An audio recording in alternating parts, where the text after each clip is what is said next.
Então, pessoal, para a gente entender o uso de anti-inflamatórios, nós temos que compreender o processo inflamatório como um todo, tá certo? Então, nós temos que considerar 4 elementos para isso.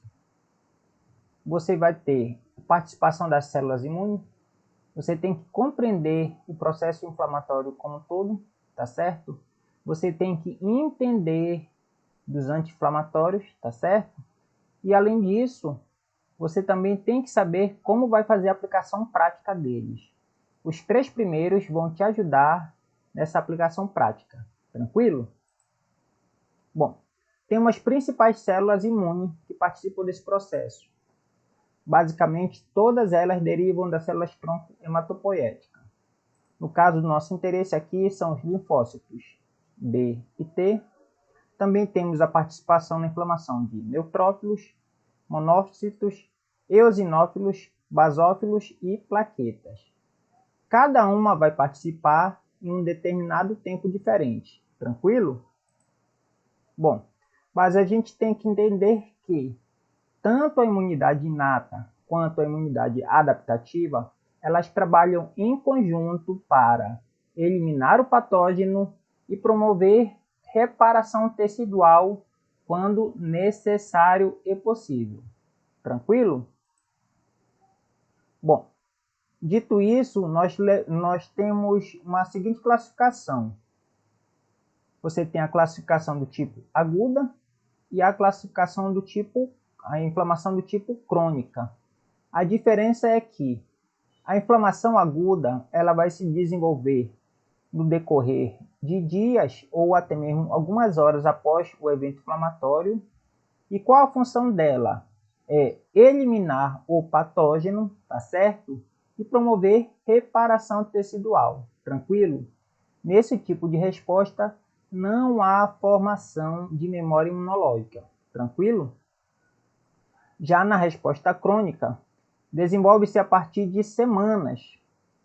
Em muitos desses casos da inflamação crônica, você não conseguiu eliminar o patógeno, mas da mesma forma você tem que fazer o reparo tecidual. O reparo tecidual ocorre concomitantemente com a eliminação do patógeno. E a principal diferença é que há formação de memória celular. Tranquilo? Bom, isso nos ajuda muito na caracterização dos tipos de imunidade. A que não forma memória, a gente diz que é imunidade inata. E a que forma a memória, nós chamamos de sistema imune adaptativo. Beleza? Bom, qual é a característica do sistema imune inato? Ela é a resposta inicial e a primeira linha de defesa. Ela visa eliminar os patógenos, remover detritos teciduais e promover reparo, estimular a resposta adaptativa amplificando a resposta imune, além de ser defesa anti-inflamatória e antiviral, beleza? Bom, outras características da resposta imune inata. Ela é uma resposta rápida e não precisa de uma prévia exposição ao antígeno.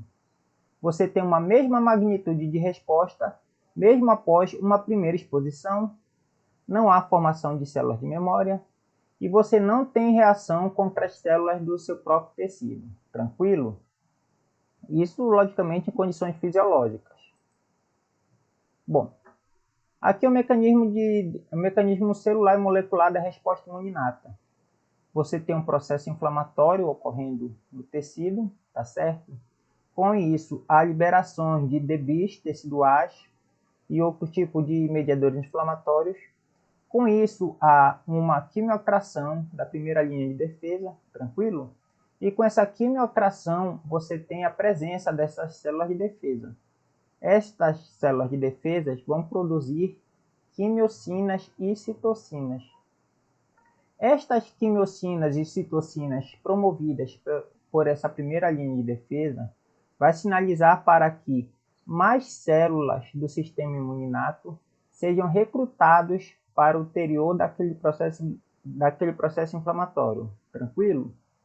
Com isso, o que acontece?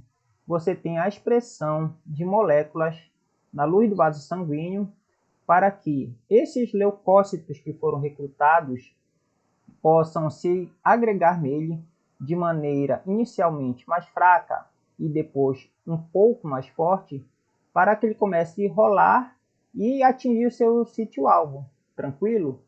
O que acontece com isso tudo? Você tem uma amplificação e recrutamento de mais células para o seu local de inflamação. Beleza? Com o passar do tempo, você tem uma estimulação da resposta imune adaptativa. Essa inflamação que estava acontecendo no seu sítio de inflamação, que inicialmente recrutou a resposta imune inata, você não tem uma resolução dela.